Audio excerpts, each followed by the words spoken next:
மகனேசுவில் எனக்கு மிகவும் பிரியமான அன்பு சகோதர சகோதரிகளே, கடந்த 3 நாட்களாக நிறைய காரியங்களை கேட்டிருக்கிறீங்க. அதில் ரொம்ப முக்கியமான காரியமாக நற்கருணை ஆண்டவர் மீது நாம் வைக்க வேண்டிய விசுவாசம், நம்பிக்கை, இதை இன்னும் நாம் ஆழப்படுத்தி கொள்ள வேண்டும் என்பதை குறித்து பல்வேறு நிகழ்வுகளின் வழியாக இறை வார்த்தையின் அடிப்படையில் நற்செய்தியில் நாம் சந்திக்கின்ற நற்செய்தி மாந்தர்களுடைய வாழ்க்கையில் அவருடைய அனுபவங்களின் அடிப்படையில் மிக அழகாக தந்தை பவுல் அவர்கள் உங்களுக்கு மிக அழகாக உங்களுக்கு விளக்கப்படுத்தினார். நல்லா இருந்ததா? பின்னாடி இருக்கிறவங்க நல்லா இல்லையா? சிறப்பு. அதனால் எனவே இது நன்றாக இருந்தது என்று நாம் இங்கே சொல்லிவிட்டு அப்படியே நம்ம போயிடக்கூடாது. நமது வாழ்க்கையில் ஒரு மாற்றம் ஏற்பட வேண்டும். இன்றைய இறை வார்த்தை வழிபாடு அதை தான் உறுதிப்படுத்துகிறது. நமது வாழ்க்கையில் மாற்றம் வரவில்லை என்று சொன்னால், நம் மனம் மாறவில்லை என்று சொன்னால், நாமே நமக்கு ஒரு அழிவை தேடிக்கொள்கிறோம். நற்செய்தியில் ரொம்ப அழகாக ஆண்டவர் அந்த காலத்தில் நடந்த ஒரு சில நிகழ்வுகளை, ஒரு சில இன்சிடென்ட்ஸ், அதை அடிப்படையாக கொண்டு அதைத்தான் உறுதிப்படுத்துகிறார். நீங்கள் மனம் மாறணும். அவங்களாம் அழிஞ்சிட்டாங்க, செத்துட்டாங்க அப்படின்னு சொல்லி சொன்னால், நீங்களாம் இன்னும் உயிரோடு இருக்கிறீங்கன்னா என்னமோ அவங்களாம் பாவிகள், நம்மளாம் புண்ணியவான்கள் என்று நினைத்து கொள்ளாதீர்கள். ஒரு 4-5 ஆண்டுகளுக்கு முன்னால் நம்ம உலகம் முழுக்க இந்த பெரிய வியாதி பரவியது. அந்த வியாதி இருக்கிறவங்க தொட்டாலே இல்லை பார்த்தாலே நமக்கு அந்த வியாதி வந்துடும், செத்துரும் அப்படின்னு சொல்லி பயந்து வீட்டுக்குள்ளே நம்ம எல்லாருமே, நம்மளாம் உயிரோடு இருப்போமா, இருக்க மாட்டோமா? இருந்தோமா? மறந்துட்டீங்களா? இல்லை, நீங்களாம் மறந்தது மாதிரி இருக்கிற மாதிரி இருக்குது. மாதா டிவியில் அந்த நேரத்தில் ஏறக்குறைய 70 பேர் வேலை செஞ்சாங்க. 2019 மார்ச் மாதம் 19ஆம் தேதியிலிருந்து 2020 நவம்பர் மாதம் கடைசி வரைக்கும் ஒரு 15 பேரை வச்சுக்கிட்டு நாங்கள் 5 ஃபாதர்ஸ் 24 மணி நேரம் தொலைக்காட்சியை நடத்தணும். ஏற்கனவே அவ்வளோ பேர் திருப்பி உள்ளே நாங்கள் கொண்டு வர முடியல. அவங்கள கொண்டு வராமலே அவங்களுக்கு சம்பளம் கொடுத்துக்கிட்டு இருந்தோம். இதில் 2019 ஏறக்குறைய ஜூலை மாதத்தில் ஒரு பையன் பூந்தமல்லியில் இருக்கிறவன், எனக்கு ட்ரெஸ்ஸு பத்தல ஃபாதர், ஏன்னா ஒவ்வொரு டிபார்ட்மெண்ட்லேயும் 2 பேர் ஒரு ஆளை மட்டும் வச்சுக்கிட்டு டிவி நடத்திக்கிட்டு இருந்தோம். வீட்டுக்கு போய் ட்ரெஸ் எடுத்துகிட்டு வரேன்னு போயிட்டு வந்தான். போயிட்டு வந்த 2ஆவது நாளில் அவன் இருமுனான். அவன் இருமுன உடனே இன்னொருத்தன் பக்கத்தில் இருக்க அவன் இருமுனான். அந்த நேரத்துலலாம் அந்த நாக்குக்குள்ளே விட்டு அந்த இது செக் பண்ணுறதுலாம் அப்போ கிடைக்காது. 3500 ரூபா கொடுத்து அதை வர வச்சு எங்களை எல்லாத்து பேர்த்துக்கு நாங்கள் செக் பண்ணுறதுக்கு 85,000 ரூபா செலவு பண்ணேன். செலவு பண்ணி பார்த்தா 3 பசங்களுக்கு கொரோனா இருக்குதுன்னு கண்டுபிடிச்சிட்டோம். அவங்கள அப்படியே கமுக்கமாக கொண்டு போய் லோயலா காலேஜில் இருக்கிற அந்த முகாமில் அங்கே இருக்கிற ஃபாதர்ஸ்ட்டை சொல்லி விட்டுட்டு, இங்கே இருக்கிற அவ்வளோ இவன் எந்த கேமராவை தொட்டான், எந்த கம்ப்யூட்டரை தொட்டான், எங்கே நின்னான்னு எங்களுக்கு தெரியல. ஆப்ரேஷன் தேட்டரில் பார்த்திங்கன்னா ஆப்ரேஷன் பண்ணிய பிறகு அதை டீஃப்ராக்மெண்ட் பண்ணுவாங்க. உள்ள அந்த இது உள்ள இது பண்ணி ஃபுல்லாக கம்ப்ளீட்டாக 24 hours க்ளோஸ் பண்ணிடுவாங்க. அப்போ உள்ளே இருக்கிற கிருமிகள்லாம் செத்துடும். அப்போ தான் திருப்பி ஆப்ரேஷன் யூஸ் பண்ண முடியும். அந்த மாதிரி என்டையர் சென்டரை 3 லட்ச ரூபா கொடுத்து டீஃப்ராக்மெண்ட் பண்ணி அதுக்கப்புறம் திருப்பி எக்யூப்மெண்ட்ஸ்லாம் நாங்கள் யூஸ் பண்ணோம். எதுக்காக சொல்கிறேன்னா, இப்படியெல்லாம் நம்ம இருந்தோம்னு சொல்ல வரோம். இது மாதா டிவியில் நடந்துச்சு. ஏன்னா இந்த நியூஸு கவர்மெண்ட்டுக்கு தெரிஞ்சிச்சுன்னா மாதா டிவியை சீல் பண்ணிடுவாங்க. ஏறக்குறைய 2 தொலைக்காட்சி அது மாதிரி சீல் பண்ணி வச்சுட்டாங்க. இன்னும் வெளியே தெரியாமல் இருக்கிறதுக்காண்டி நாங்கள் இவ்வளோ காரியங்கள் செய்தோம், இவ்வளோ கஷ்டப்பட்டோம். இன்றைக்கு மாதா தொலைக்காட்சி உயிரோடு இருக்கிறது, நடக்கிறது. மனம் மாறாவிடில் காணாமல் போய் விடுவோம். இந்த உலகத்தில் நம்ம இருப்போம், ஆனால் இல்லாதவர்களை போன்று இருப்போம். ஆண்டவர் எச்சரிக்கிறார். இது உடனே நம்ம ஆளுக்கு கேட்பாங்க, இது பைபிள் இருக்கா ஃபாதர்? பைபிள் இருந்தது, இன்றைக்கி வாசித்தாங்க. ஆண்டவர் இருக்கின்ற ஆண்டவர். முதல் வாசகத்தில் மோசேக்கு ரொம்ப தெளிவாக சொல்கிறார், நான் காண்கின்ற தேவன், உங்களுடைய பிரச்சனைகளை துன்பங்களை எல்லாம் பார்க்கிற ஆண்டவர், பார்த்துட்டு சும்மா இருக்கிற ஆண்டவர் அல்ல, உங்கள் துன்பங்களிலே பங்கெடுப்பதற்காக உங்களுக்கென்று ஒரு துணையாளரை அனுப்புகின்ற ஆண்டவர். மோசேவை அனுப்பினேன், அதற்கு முன் அபிரகாமை அனுப்பினேன், ஈசாக்கை அனுப்பினேன், யாக்கோப்பை அனுப்பினேன், இப்பொழுது உன்னை அனுப்புகிறேன். நான் உயிருள்ள ஆண்டவர். ஆண்டவர் இயேசு என் மகனை அனுப்பினேன். இன்றைக்கு அந்த மகன் உங்களோடு இருக்கிற ஆண்டவராய் நற்கருணையில் இருக்கிறார். எனவே மனம் மாறி நீங்கள் உங்களது வாழ்க்கையை என்னோடு இணைத்துக் கொள்ளுங்கள். வாழ்கின்ற பொழுது, செத்த பிறகு அல்ல, செத்த பிறகு அல்ல, வாழ்கின்ற பொழுது, நாம் உயிரோடு வாழ்கின்ற பொழுது என் ஆண்டவரை அனுபவித்து அதை பிறருக்கு நான் கொடுக்கின்றவனாக என் வாழ்க்கையை நான் மாற்றிக்கொள்வதற்கான தகுந்த காலம்தான் இந்த காலம். பயன்படுத்தி கொள்வோம்.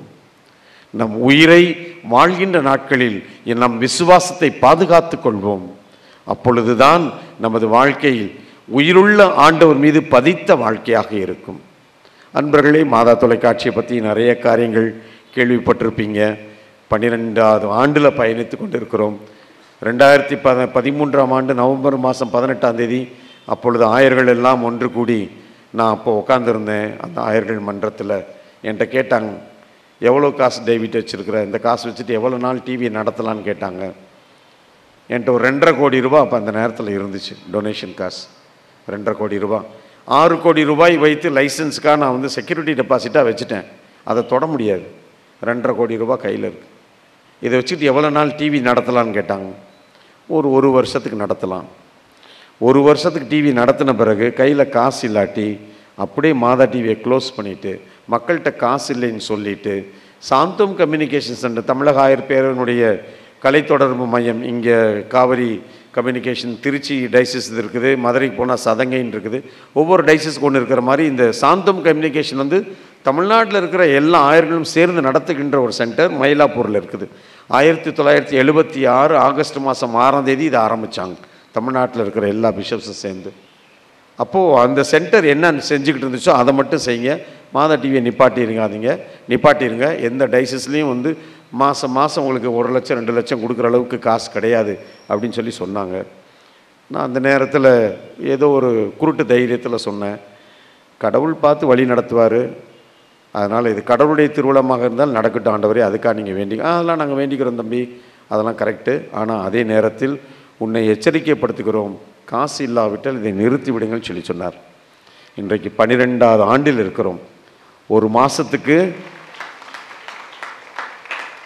ஏறக்குறைய 65லேருந்து 70 லட்சம் செலவு செய்கிறோம் மாதத்திற்கு. வருஷத்துக்கு இல்லை, ஒரு மாதத்துக்கு 65லேருந்து 70 லட்சம். யோசித்து பாருங்கள். இன்றைக்கு ஏறக்குறைய டிவி நான் ஆரம்பிக்கும் போது 1.25 கோடி ரூபாய்க்கு அங்கே எக்யூப்மெண்ட்ஸ் வாங்கி வச்சுருந்தேன். இன்றைக்கி 30 கோடி ரூபாய்க்கு எக்யூப்மெண்ட்ஸ் வாங்கி வச்சுருக்கேன். 30 கோடிக்கு, 1 காசுக்கு 2 காசுக்கு இல்லை. உங்கள் ஊரில் லைவ் நடத்தினோம்னா நாங்கள் கொண்டு வர எக்யூப்மெண்ட்ஸ் மட்டும் 2.5 கோடி 3 கோடி ரூபாய் எக்யூப்மெண்ட்ஸை வண்டியில் தூக்கிட்டு வரோம். லைவ் நடத்துறது இங்கேருந்து உலகம் ஃபுல்லாக கொண்டு போகிறது. 90 லட்சம் பேர் இன்றைக்கி பார்க்குறாங்க. இதெல்லாம் எங்கேருந்து வந்துச்சு? எங்கள் ஊரில் திண்டுக்கல் பக்கத்தில் இருக்கிற சின்ன கிராமத்தில் எங்கள் அப்பா வச்சுருக்கிற சொத்தெல்லாம் விற்று கொண்டு வந்து வச்சேன்னா சத்தியமாக கிடையாது.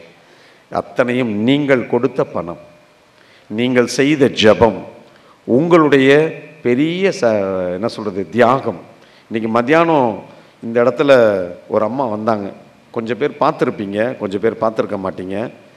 அவங்க பேர் வந்து ஜெயமேரி. இங்கே புதுக்கோட்டைக்கு பக்கத்தில் ஒரு சின்ன கிராமம் ராசிமங்கலம், அந்த ஊரை சேர்ந்த அந்த அம்மா.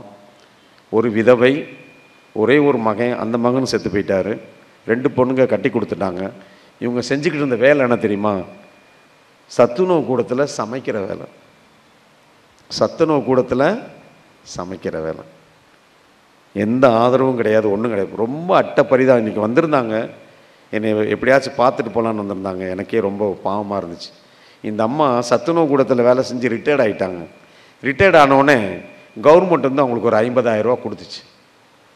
இந்த அம்மாவுக்கு ஒரே ஆறுதல் வந்து மாதா தொலைக்காட்சி மட்டும்தான். நான் வந்து இப்படி தாடியை வச்சுக்கிட்டு ரொம்ப பரிதாபமாக டிவோட் ஆண்டவர் இறக்கிறதுக்கு ஒரு 20 நாளைக்கு முன்னாடி என்னை பார்க்க வந்தார். என்கிட்ட ரொம்ப பாசமாக இருப்பார். அப்போது தாடி இதே மாதிரி கொஞ்சம் சரியாக ட்ரிம் பண்ணாமல் அப்படி இருந்தேன். ரிமூவ் த பியர்ட் மேன், நீ உன்னை பார்த்தா பிச்சைக்காரை மாதிரி இருக்கு அப்படின்னாரு. அப்போ அவர்கிட்ட சொன்னேன், ஆண்டவரே உங்களுக்கு விவரம் தெரியாது, இதை பார்த்து தான் இறக்கப்பட்டு 4 பேர் காசு கொடுக்குறாங்க அப்படின்னு. அப்படின்னா வச்சுக்கையா அப்படின்னாரு. அப்போ அந்த அம்மா அந்த 50,000 தூக்கிக்கிட்டு, அந்த அம்மாவுக்கு சென்னைக்கே வந்ததில் சென்னை எங்கே இருக்குன்னு கூட தெரியாது. இங்கே ராசிமங்கலத்தில் இருக்கிறாங்க, புதுக்கோட்டையில். சென்னை எங்கே இருக்குன்னு கூட தெரியாது. அந்த காசை தூக்கிக்கிட்டு பேங்க்கில் போய் எடுத்துக்கிட்டு அங்கேருந்து சென்னைக்கு வந்து, சென்னையில் மாதா டிவி ஆஃபீஸ் எங்கே இருக்குன்னு தேடி கண்டுபிடிச்சி, ஒரு மத்தியானம் ஒரு 1:30 மணி இருக்கும், காலையில் 5 மணிக்கு வந்து இறங்கினாமா 1:30 மணி வரைக்கும் தேடி கண்டுபிடிச்சி எங்கெங்கெல்லாம் போய் அங்கே வந்து என்னை பார்த்த உடனே இந்த உலகத்தில் ஏதோ பார்க்க முடியாத ஒரு மனுஷனை பார்க்கணும் மாதிரி அந்த அம்மாவால் பேச்சு வரல, மூச்சு வரல, ரொம்ப பரிதாபமாக. அப்புறம் அந்த அம்மாவை கொஞ்சம் ஆசுவாசப்படுத்தி, அம்மா நீங்கள் உட்காருங்கம்மா, கொஞ்சம் நேரம் இங்கே உட்காருங்கன்னு அப்புறம் உட்கார வச்சேன். ஆஃபீஸில் உட்கார வச்சுட்டு ஒரு 15 நிமிஷம் அவங்களுடைய சோக கதையெல்லாம் சொன்னாங்க. அவங்க ஒரு அவங்க வீட்டுக்காரர் ஒரு குடிகாரன், அப்படி குடிச்சே செத்து போனான், மகன் இப்படி ஆகி போச்சு, வாழ்க்கையே ஒன்றுமெல்லாம் போச்சு, ரொம்ப நொந்து போய் கஷ்டப்பட்டு அந்த அம்மா சோகத்தெல்லாம் சொல்கிறாங்க ஒரு 10-15 நிமிஷம். அப்போ நான் வந்து சரி ஏதோ நம்மகிட்ட ஒரு உதவி கேட்டு வந்திருக்கிறாங்க, எங்கேயாவது ஒரு மடத்தில் எங்கேயாவது சேர்த்து விட சொல்லி கேட்டுனா என் மனசுக்குள்ளே ஓடிக்கிட்டு இருக்கு, இந்த அம்மா நம்ம எங்கே போய் சேர்த்து விடலாம் அப்படின்னு நான் யோசிச்சுக்கிட்டே இருக்கேன். சொல்லி முடிச்சுட்டு ஒரு வெளியில் ஒரு பை வச்சுருந்தாங்க, பரிதாபமாக ஒரு பை. அந்த பையிலேருந்து உள்ளே ஏதோ போட்டு எல்லாம் சுற்றி எடுத்து உள்ளேருந்து எடுத்தாங்க. இவ்வளோ பெரிய கட்டு 50,000 ரூபா. சாமி நீங்கள் டிவி நடத்திக்கிட்டு இருக்கிறீங்க, இப்படி நான் சத்துணவு கூடத்தில் வேலை செஞ்சிருந்தேன், நான் ரிட்டையர்ட் ஆகிட்டேன், அரசாங்கம் எனக்கு வந்து ஒரு 50,000 கொடுக்குன்னு சொல்லி சொன்னாங்க, நான் அப்போவே நான் முடிவு பண்ணிட்டேன், இந்த காசை மாதா டிவி தான் கொடுக்கணும்னு சொல்லிட்டு இதை கொடுக்கலான்னு தான் வந்தேன் சாமி அப்படின்னாங்க. என்னால் கண்ணீரை கட்டுப்படுத்தவே முடியல, என்னால் கையில் அந்த காசை வாங்க முடியல. நான் சொன்னேன், அம்மா தயவுசெய்து இந்த காசை நீ வச்சுக்கம்மா, உனக்கு தேவைப்படுமா, உனக்கு 2 மகள்கள் எல்லாம் கட்டி கொடுத்துட்டேன், எல்லாம் நல்லா இருக்காங்க, நல்லா சந்தோஷமாக இருக்கிறாங்க, அவங்களுக்கெல்லாம் வேணாம், தயவுசெய்து அவங்களுக்கு கொடுமா, நீ இதை கொண்டு போமா, உனக்கு வேறு எதாவது வேணும்னா கேளு, நாங்கள் உதவி செய்கிறோமா, இதை கொண்டு போமா அப்படின்னு. அந்தம்மா முடியவே முடியாதுன்னு ஒரு ரொம்ப பிடிவாதமாக இருந்து அந்த காசு இது மாதா டிவிக்கு தான் ஃபாதர் அப்படின்னு சொல்லி கையில் கொடுத்துட்டு கிளம்ப ஆரம்பிச்சிருச்சு. எங்கம்மா கிளம்புறீங்க, எப்படியா பஸ் பிடிச்சி நான் ஊருக்கு போயிடுறேன் பாருங்க, ஏம்மா இருமா அப்படின்னு சொல்லிட்டு அங்கே தங்க வச்சுருந்து அடுத்த நாள் ட்ரெயினில் டிக்கெட் புக் பண்ணி எங்கள் ஸ்டாஃப்லாம் கொண்டு விட்டுட்டு வந்தேன். இன்றைக்கி அந்த அம்மா என்னை பார்க்க இங்கே வந்துச்சு. அன்பர்களே, இந்த மாதா தொலைக்காட்சி எப்படி நடக்குதுன்னா இப்படி தான் நடக்குது. எந்த பணக்காரங்களும் எங்களுக்கு தூக்கி தூக்கி கொடுக்கல.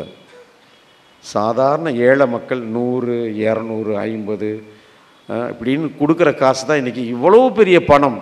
மாதம் 70 லட்சம் ரூபா. யோசித்து பாருங்கள், இன்றைக்கி மாதம் 50,000 ரூபா 1 லட்ச ரூபா சம்பளம் வாங்குறவங்க கூட மாத கடைசி வந்துட்டால் என்னடா பண்ணுறதுன்னு தவிச்சிட்டு கிடக்கிறாங்க. ஆனால் நான் 70 லட்ச ரூபா செலவு பண்ணி என்கிட்ட வேலை செய்கிற 100 பேர்த்துக்கு பிஎஃப், இஎஸ்ஐ எல்லாம் சேர்த்து சம்பளம் கொடுத்து 6.5 லட்சம் ரூபா 2 மாதத்துக்கு ஒரு தடவை எலக்ட்ரிசிட்டி பில்லு கட்டி 6.5 லட்சம் எலக்ட்ரிசிட்டி பில்லு. வருஷத்துக்கு வந்து நீங்கள் Airtel, Tata sky, Videocon, dish TV, சண்டரைட்லாம் பார்க்குறீங்க, அதுக்கு நீங்கள் மாதா டிவி காசு கொடுக்க மாட்டீங்க. மற்ற டிவிலாம் பார்த்தா காசு கொடுக்கணும், மாதா டிவி ஃப்ரீன்னு போட்டிருப்பான். 2 கோடி ரூபா கொடுக்குறேன் வருஷத்துக்கு, அதுக்கு மட்டும் 2 கோடி. அமெரிக்கன் சேட்டலைட் நிப்பாட்டத்துக்கு மாதத்துக்கு 10 லட்ச ரூபா வாடகை கொடுக்குறேன். இதெல்லாம் நான் பெருமையாக ஏன் சாட்சியமாக சொல்கிறேன், ஒரே காரணம் நற்கருணை ஆண்டவர் மீது வைத்திருக்கின்ற நம்பிக்கை மட்டும்தான், வேறு ஒன்றும் கிடையாது. அவர் தான். அவர்கிட்ட போய் ஆண்டவரே இது செய்யுங்க, இது எனக்கு வேணும். எங்களுக்குள்ளே சில சமயத்தில் ஏதாவது பிரச்சனை வரும். நாங்கள் 5 சாமியார்கள் இல்லையா, 5 டைசிஸு. ஆனால் நாங்கள் 5 பேரும் கடவுள் கிருபையில் ஒன்றா யோசித்து வேலை செய்கிறோம்னா அதுக்கு ஒரே காரணம் அவர் தான். ஆனால் எங்களுக்குள்ளே அதை ஏதாவது வரும், போய் அவரை பிடிச்சிருவோம். ஆண்டவரே நீங்கள் தான் எதாவது பார்த்து செய்யணும், சரியா எல்லாம் கூலாக அது பாட்டுக்கு வேலை போயிட்டுருக்கோம். அங்கே இருக்கிற 100 பேர் 100 விதமாக இருப்பாங்க. 90 லட்சம் பேர் பார்ப்பாங்க, ஃபோனை போட்டது இது சரியில்லை அது சரியில்லைம்பாங்க. சரிங்க, ஏதோ முடிஞ்சதை செய்வோம். அன்புக்குரியவர்களே, நற்கருணை ஆண்டவர், அவரை நீங்கள் இருக்க பிடிங்க, அவர் எல்லாவற்றையும் பார்த்து கொள்வார். ஒரு பக்கத்தில் நற்கருணை ஆண்டவரை பிடிங்க, இன்னொரு பக்கம் மாதாவை பிடிங்க, வேறு ஒன்றுமே வேண்டாங்க. இவங்க 2 பேர் தான். என்கிட்ட நீங்கள் வாங்க, என்கிட்ட ஆயிரக்கணக்கான சம்பவங்கள் மாதா டிவியை பற்றி நீங்கள் கேட்டிங்கன்னா, தொடக்கத்திலிருந்தே வந்து அத்தனையும் வந்து மாதா டிவி ஆரம்பித்ததே வந்து ஒரு பெரிய மிரக்கல் தான். ஆரம்பித்ததே பெரிய மிரக்கல் தான். இன்றைக்கு 30,000 பேரை தமிழ்நாட்டில் ஒன்று சேர்த்து 1 ஷேரு, 2 ஷேரு, 3 ஷேரு, 19,000 பேர் 1 ஷேர் வாங்கியிருக்கிறாங்க. 19,000 பேர். இன்றைக்கி அவ்வளோ காசு இன்றைக்கி வச்சதுனால தான் வந்து செக்யூரிட்டி டெபாசிட்டாக வச்சதுனால இன்றைக்கி கொஞ்சம் ஒரு சிலவங்களாம் கொஞ்சம் விவரமாக இருக்கவங்க ஃபோன் பண்ணுவாங்க, ஃபாதர் நான் ஒரு 10 ஷேர் வாங்கினேன் ஃபாதர், இது வரைக்கும் எனக்கு வந்து நீங்கள் மாதா டிவிக்கு வந்து நீங்கள் ஷேர் வாங்கினீங்க, அதுக்கு டிவிடெண்ட்டே கொடுக்கல. ஆமையா, உன் காசை வாங்கி மாதா டிவியில் இந்த இந்த நகையை வாங்குங்க, இந்த சேலை துணிமணியை வாங்குங்க, இந்த சோப்பு வாங்குங்க, எனக்குள்ளே பிளாட்டு விற்கிறோம் வாங்குங்க அப்படின்னு ஏதாவது நான் வியாபாரம் பண்ணுறேன்னா? எங்கேயா வியாபாரம் நடக்குதா? இல்லைங்க. ஏதாவது வியாபாரம் பண்ணனா லாபம் கொண்டு நான் கொடுப்பேன். நானே வந்து மக்கள் கொடுக்குற காணிக்கையில் தான் நான் டிவியே நடத்திக்கிட்டு இருக்கிறேன். உனக்கு நான் எங்கேயா நான் லாபம் கண்டுபிடிச்சி டிவிடெண்ட் கொடுக்க முடியும்? தொடக்கத்துலேருந்தே தெளிவாக சொல்லிட்டோம். நீங்கள் கொடுக்குற காசு வந்து அரசாங்கத்துக்கு முன்னாடி அப்படியே, ஏன்னா வருஷம் 15 லட்ச ரூபா கொடுத்து இந்த ministry of the information broadcasting affairs central government டெல்லியில் வந்து நான் ரெனியூ பண்ணணும் லைசன்ஸு. வருஷத்துக்கு ஒரு தடவை ரெனியூ பண்ணணும். அதுக்கு 15 லட்ச ரூபா நான் அவனுக்கு வந்து இது கட்டணும், ஃபீஸ் கட்டணும். இவ்வளோ செலவுகள் வந்து இருக்குது. இவ்வளவு எப்படி நடக்குது? அதான் எனக்கும் தெரியல, எனக்கும் புரியல. ஆனால் செய்கிறோம், நடந்து கொண்டு இருக்கிறது. இன்னும் டெவலப் பண்ணிக்கிட்டு இருக்கிறேன். இன்றைக்கி ஏறக்குறைய வந்து ஒரு 1500 இளைஞர்களை இந்த 3 வருஷத்தில் உருவாக்கி இருக்கிறோம். தமிழகம் முழுக்க போய் பயணம் செய்து இன்றைக்கு நம்ம திருச்சபைக்கு விரோதமாக, போப்பரசருக்கு விரோதமாக நிறைய காரியங்களை வந்து மீடியாவில் கொண்டு வராங்க. அதெல்லாம் நம்ம எப்படி கவுண்டர் பண்ணுறது, நம்ம எப்படி அதை அணுகணும்? இன்றைக்கி இளைஞர்களை பயிற்றுவித்து கொண்டு இருக்கிறோம் தமிழகம் முழுக்க போய். இன்னும் 2 வாரத்தில் இங்கே திருச்சியில் நடக்க போகுது. ஒவ்வொரு ஏரியாவும் போய் இளைஞர்களை இன்றைக்கு பயிற்சி பண்ணிக்கிட்டே இருக்கிறோம். இது வரைக்கும் 450 டீக்கன்ஸை இன்றைக்கி பயிற்சி பண்ணியிருக்கிறோம். வருஷத்துக்கு 20 லட்ச ரூபா அதுக்கு மட்டும் தனியாக செலவு பண்ணுறேன். 2 நாள் தங்க வச்சு அவங்களுக்கு வந்து ஆளுகளை கொண்டு வந்து அவங்களை ட்ரெயின் பண்ணுறோம். ஒவ்வொரு இடமா டைசிஸாக போய் ட்ரெயின் பண்ணுறோம். இதெல்லாம் எங்கே? எல்லாம் நீங்கள் கொடுக்குற காசு தான். இன்றைக்கு ஏஐயில் வந்து ஏதாவது நம்ம சேட் பண்ணோம்னா அது எல்லாமே நம்மளுக்கு கொடுத்துருன்னு சொல்கிறாங்க. இன்றைக்கி நம்முடைய தமிழ் பைபிளுக்கு தனியாக ஒரு சேட் இன்றைக்கி அமெரிக்காவில் உருவாக்கிக்கிட்டு இருக்கிறேன். இன்னொரு 6 மாதத்தில் வந்துடும். நீங்கள் மொபைல் எடுத்துகிட்டு அந்த இதை டவுன்லோட் பண்ணிவிட்டு உங்களுக்கு பைபிள் ஏதாவது விளக்க வேணும்னு நீங்கள் வந்து சொன்னீங்கன்னா, இல்லை டைப் பண்ணிங்கன்னா, இல்லை பேசுனீங்கன்னா உடனே வந்து உங்களுக்கு சொல்லிடும். இதில் எங்கே இருக்குது, இந்த வார்த்தை எங்கே இருக்குது, இதுக்கு என்ன விளக்கம் சொல்ல போகுது. உருவாக்கிக்கிட்டு இருக்கிறேன். $100,000 செலவு பண்ணி உருவாக்குறேன். இதெல்லாம் நான் ஒன்று, நீங்கள் கொடுத்த காசு தான். இன்றைக்கு திருச்சபையில், இன்றைக்கு மீடியாவில் என்னென்ன புதுமைகள் இருக்குதோ அத்தனையும் நமது திருச்சபையில் இருக்க வேண்டும். நம்ம பின்னாடி இருக்கக்கூடாது. அத்தனையும் நம்ம வந்து ஒருத்தன் வந்து கெட்ட காரியத்துக்காக பயன்படுத்துகிறான், கெடுதலை உருவாக்குவதற்கு பயன்படுத்துகிறான் சொன்னால், உயிருள்ள வார்த்தையை மக்களுக்கு கொண்டு போவதற்கு நாம் அதை பயன்படுத்துவோம். அதை பயன்படுத்தி ஆக வேண்டும். அதற்காக தான் கடவுள் கொடுத்தார். இன்றைக்கு உண்மையை சொல்வதற்கு, இறை வார்த்தையை போதிப்பதற்கு இன்றைக்கு நவீன சாதனங்களை நாம் பயன்படுத்தி ஆக வேண்டும். அதற்கு செலவு ஆகும், ஆயிட்டு போட்டும். அதை கடவுள் கொடுப்பார், என் மக்கள் கொடுப்பார்கள், என் மக்கள் என்னை தாங்குவார்கள், என் மக்களின் ஜெபம் இதை தாங்கும் என்ற நம்பிக்கை தான் இன்றைக்கு இதை இவ்வளவு தூரத்துக்கு நாங்கள் உயர்ந்திருக்கிறோம் என்று சொன்னால் அதற்கெல்லாம் உங்களுடைய தியாகம், உங்களுடைய ஜெபம், வேறு ஒன்றுமே கிடையாது. அதனால் இதில் நீங்கள் பங்கெடுக்கணும் அப்படின்னு ஆசைப்பட்டீங்கன்னா உங்களால் முடிஞ்சதை நீங்கள் செய்யுங்க. உங்களுக்கு என்ன முடியுமோ, உள்ள வங்கி வழியாக மாதம் நான் ஒரு 100 ரூபா கொடுக்குறேன், ஒரு 200 ரூபா கொடுக்குறேன். அங்கே அழகாக வந்து ஸ்டாண்டிங் இன்ஸ்ட்ரக்ஷன் இருக்குது. அதில் ஒரு கையெழுத்து போட்டு உங்கள் பேர், உங்கள் ஃபோன் நம்பர், அது போதும். மற்றதை எங்கள் ஆஃபீஸ்லேருந்து உங்களுக்கு கூப்பிடுவாங்க. 2 பிள்ளைங்க அதில் வேலை செய்கிறாங்க. அந்த டிபார்ட்மெண்ட்டில் மொத்தம் 20 பேரில் இந்த 2 பிள்ளைங்க, ஒன்று பேர் ஜெனட், இன்னொரு பேர் சங்கீதா, இவங்க தான் உங்களுக்கு ஃபோன் பண்ணி கூப்பிடுவாங்க. அம்மா நீங்கள் கையெழுத்து போட்டு உங்கள் ஃபோன் நம்பர் கொடுத்துருக்கீங்க. ஏன்னா நீங்கள் வந்து பயப்பட தேவையில்லை. யார் அந்த ஃபோன் நம்பர் வாங்க, என்னுடைய பேங்க் டீட்டெயில் கேட்க நீங்கள் பயப்பட வேண்டாம். ஒன்று சங்கீதா கூப்பிடும், இல்லை ஜெனட்டு கூப்பிடும். மாதா டிவிலேருந்து கூப்பிட்றோம்னு சொல்லுவாங்க. அப்போ மட்டும் நீங்கள் கொடுங்க, இல்லாட்டி நீங்கள் கொடுக்காதீங்க. கூப்பிட்டு உங்கள்கிட்ட பேங்க் டீட்டெயில் கேட்பாங்க. உங்கள் பேங்க் நம்பர் சொல்லுங்கள், உங்கள் அக்கௌண்ட் நம்பர் சொல்லுங்கள் கேட்பாங்க. நீங்கள் தைரியமாக கொடுக்கலாம். நீங்கள் காசு எடுக்கிறதுக்கு 2-3 நாளைக்கு முன்னாடி உங்கள் மொபைலுக்கு மெசேஜ் வரும், நாங்கள் எடுக்கிறோம். எடுத்த பிறகு நாங்கள் வந்து சொல்லுவோம், நாங்கள் எடுத்துட்டோம், நன்றி, கடவுள் உங்களை ஆசீர்வதிக்கணும், நாங்கள் மெசேஜ் போடுவோம். அத்தனைக்கும் உத்தரவாதம் உண்டு. இவைகள் எல்லாம் கடவுளின் பெயரால் நாங்கள் செய்கிறோம். மக்களுக்காக, திருச்சபைக்காக, நமது திருச்சபைக்காக, நம்ம அடுத்து வர சந்ததிக்கு இதெல்லாம் நம்ம கொண்டு போகணும். ஒரு காலத்தில் நம்ம பிள்ளைகளை கேட்டகிசத்துக்கு கூட்டு வந்து உட்கார வச்சோம். இன்றைக்கி வர மாட்டுறாங்க, டைம் இல்லைன்றாங்க. அப்போ அவங்க இருக்கிற இடத்துக்கு நம்ம வந்து நற்செய்தியை கொண்டு போவோம், கேட்டகிசத்தை கொண்டு போவோம். அவங்க பார்க்குற அதே மொபைலில் கொண்டு வர போகிறோம். இனிமேல் மொபைல் எடுத்து நான் நோண்டுறதுக்கு பதிலாக அதில் கேட்டகிசத்தை படிக்கட்டும், இறைவார்த்தையை தெரிந்து கொள்ளட்டும். அதில் தேவையில்லாத காரியங்களோ தேவையான காரியங்களை மொபைல் நம்ம கொண்டு வந்தால் ஏன் தேவையில்லாத காரியங்களை அவங்க பார்க்குறாங்க? அதற்கான வசதிகளை நாம் உருவாக்க வேண்டும். அதைத்தான் மாதா தொலைக்காட்சி செய்கிறது. போதுங்களா? எங்களுக்காக ஜெபிப்பீங்களா? எங்களுக்கு உதவி செய்வீங்களா? நன்றி. தொடர்ந்து நாம் மன்றாடுவோம். கடவுளின் ஆசிரியர் என்னாலும் நம்மோடு இருக்க, நமது தாய் அன்னை மரியாள் நமக்காக பரிந்துரைக்க, நற்கருணை ஆண்டவர் நமது குடும்பங்களையும் நமது பிள்ளைகளையும் நமது வாழ்க்கை திட்டங்களையும் எதிர்கால காரியங்கள் ஒவ்வொன்றுவரையும் நமது ஆண்டவர் நற்கருணை ஆண்டவர் தொட்டு ஆசீர்வதிக்க தொடர்ந்து இந்த திருப்பலியில் மன்றாடுவோம். ஆமென்.